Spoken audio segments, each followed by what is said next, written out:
A educação é um elemento cultural. A educação ela tem a ver com o modo de vida de uma sociedade.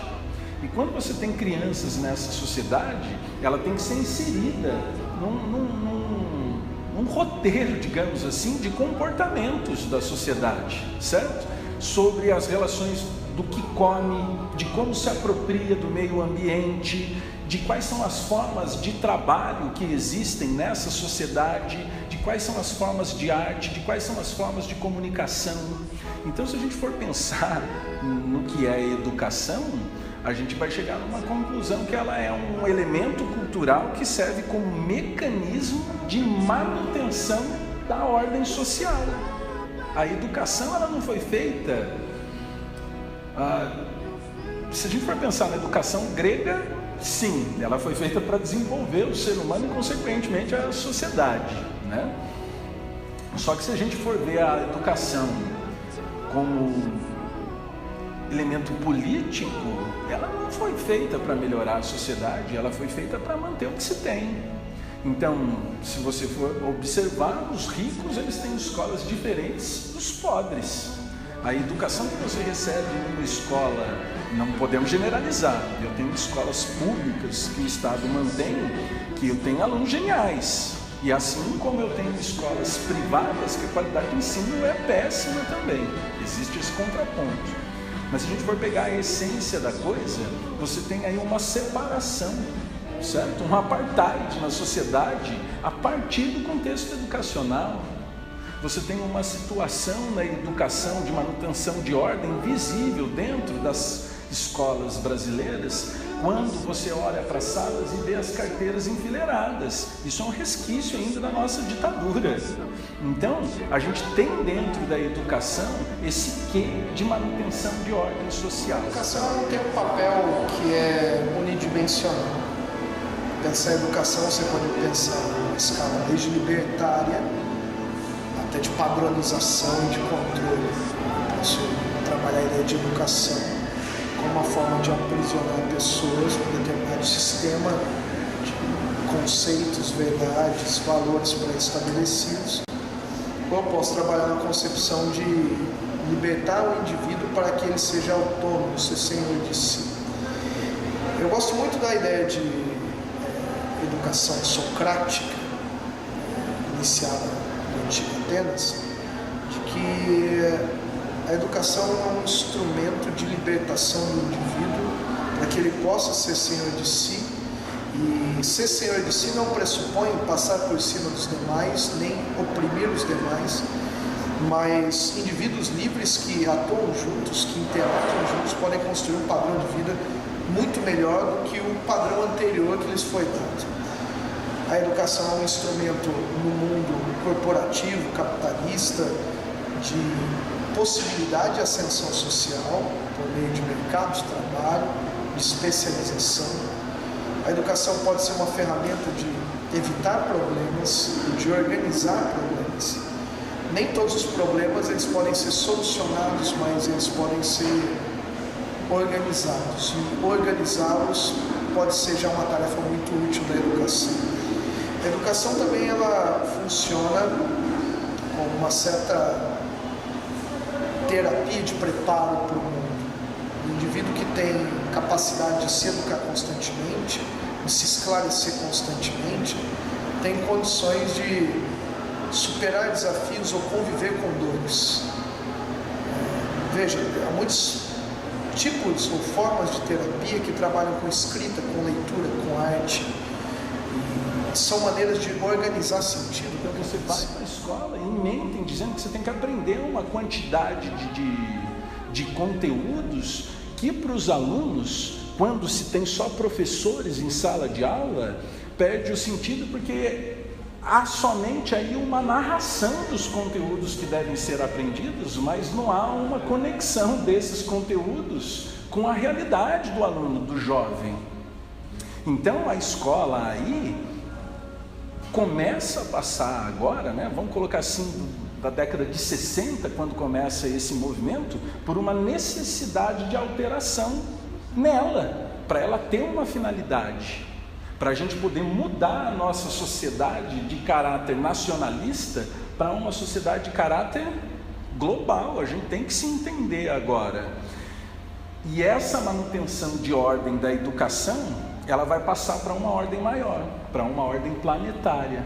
Agora só falta uma coisa: a gente descobrir como é que isso vai ser feito, porque ainda não tem uma fórmula mágica. Apesar da globalização existir, nós ainda não pensamos como uma civilização global. Então a educação, seja ela individual ou coletiva, e esse é um termo bem polissêmico, polivalente, que é a educação, ela é um instrumento de poder. Só que o instrumento de poder me lembra a história de Prometeu, que deu a chama aos homens. A chama pode nos dar alimento cozido, nos dar aquecimento no frio, nos dar metalurgia, luz nas trevas. Mas o fogo mal utilizado pode queimar. O fogo mal utilizado pode provocar incêndios. Então a educação em si não é um bem em si, mas é uma importante ferramenta que pode ser um bem e pode ser também uma manipulação. A falsa educação pode nos tornar preconceituosos. Uma educação mal formada, ela tem um problema maior do que a de um médico que erra numa cirurgia ou num tratamento. O médico erra e o problema é evidente, imediato. Uma cirurgia mal sucedida já é imediatamente revelada.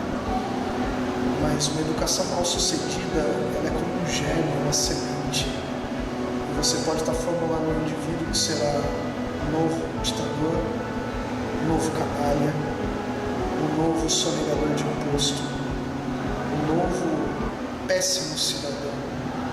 Então a educação é uma ferramenta poderosa e perigosa, porque ela lida com ideias, e as ideias são perigosas se mal utilizadas.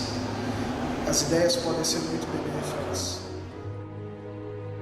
Ela altera o mundo, mas do indivíduo. Eu não acredito que ela vá alterar a visão do mundo, né, da sociedade, para ela seguir num caminho só. Isso é improvável, isso é utópico.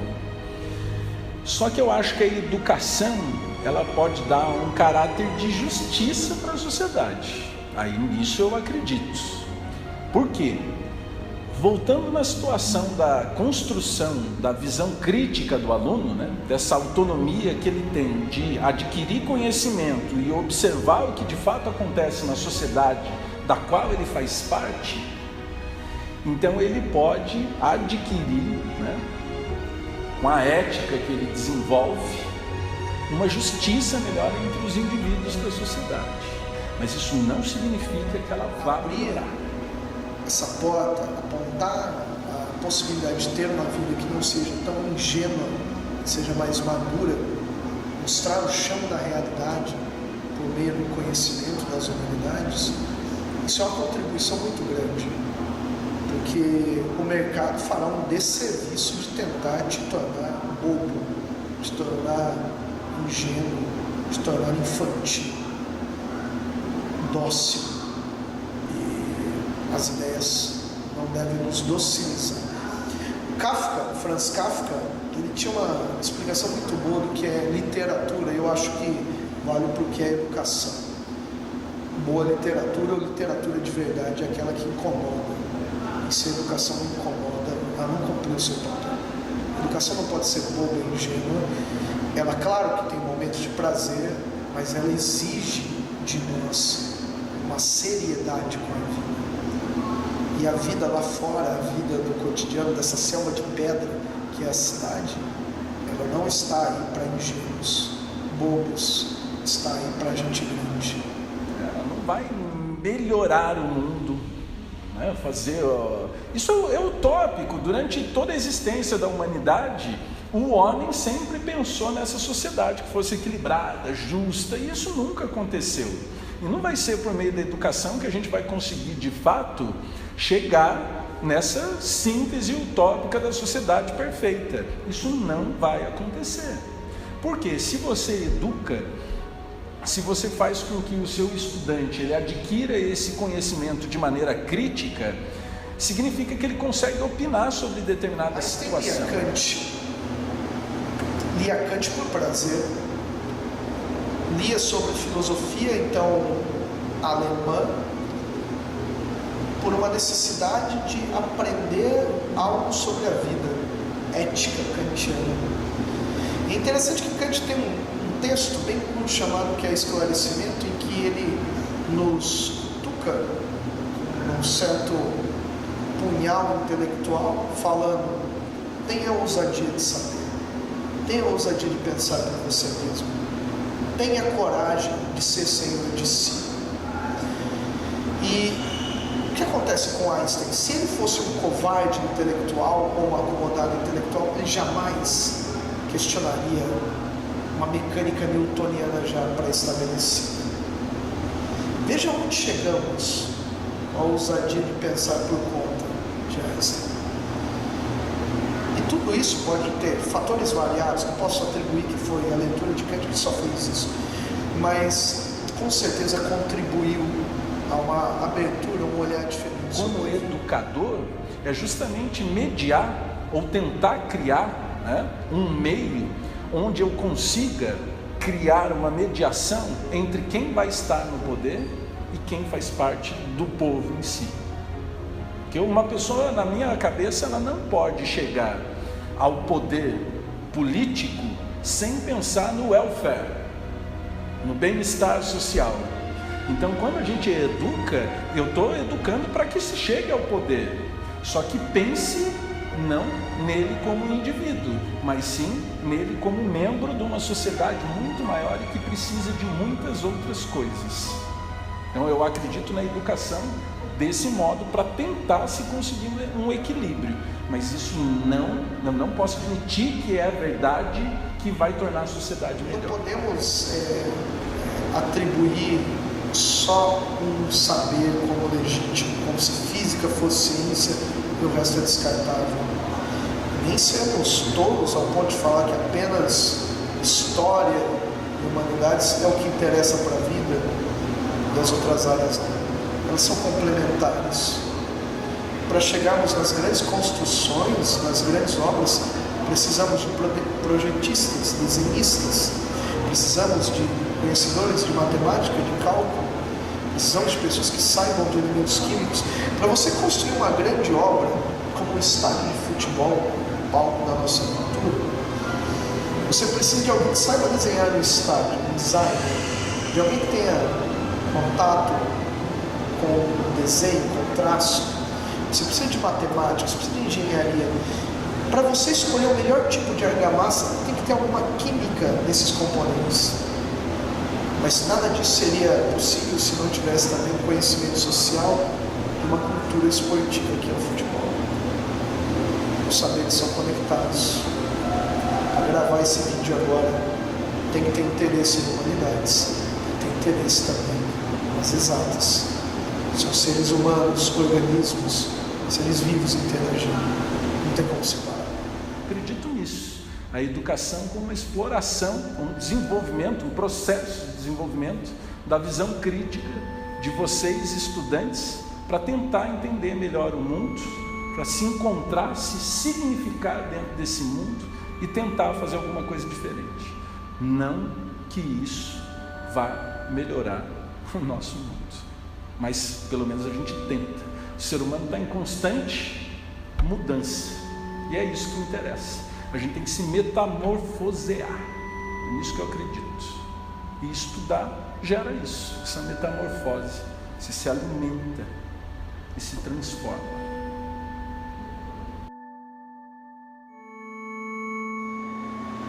Eu costumo pensar que a primeira vez que o indivíduo abre um livro para ler, não tem mais volta. O prazer da leitura me fez pensar o que eu poderia fazer da minha vida ligado à leitura, ligado à escrita, ligado então aí aos conceitos.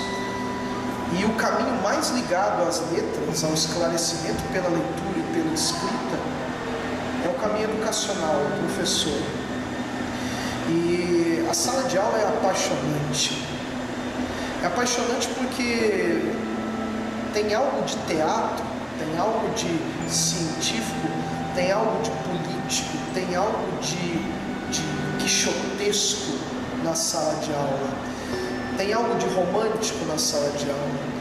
E muitas vezes, o que é extremamente interessante de lecionar, é que basta um aluno que se encante, basta um aluno que queira aprender, que leia, que comente, que fale, eu também penso em lecionar, que é encantador, renova forças.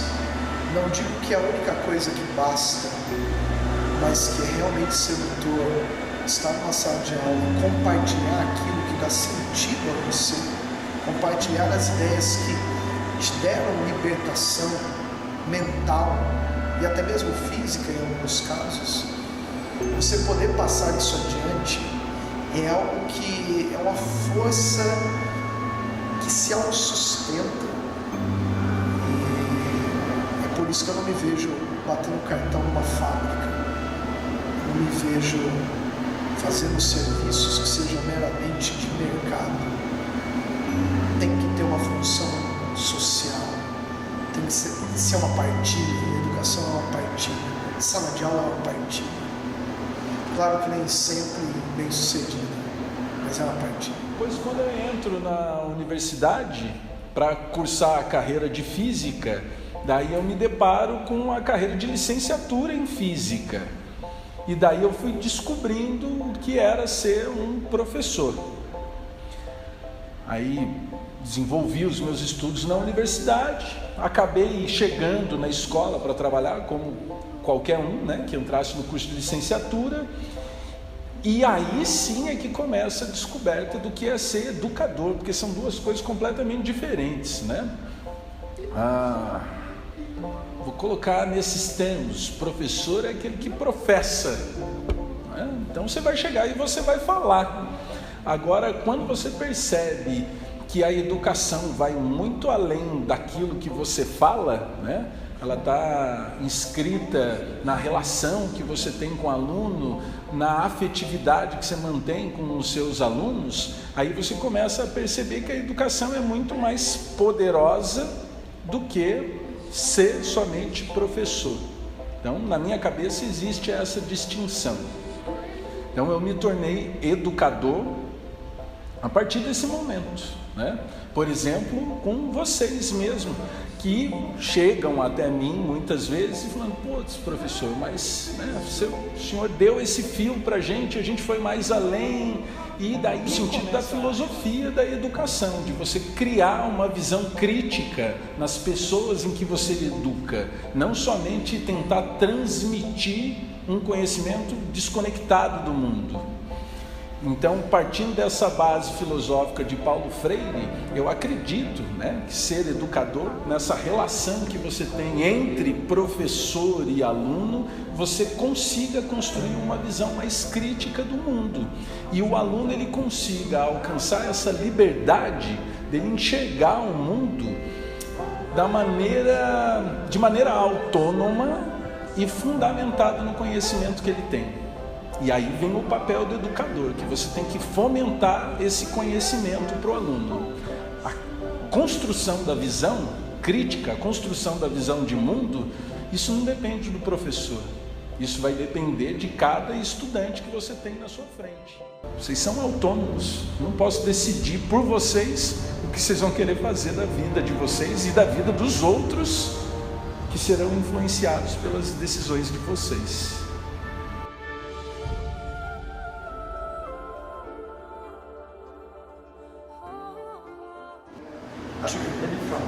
Beleza. Beleza.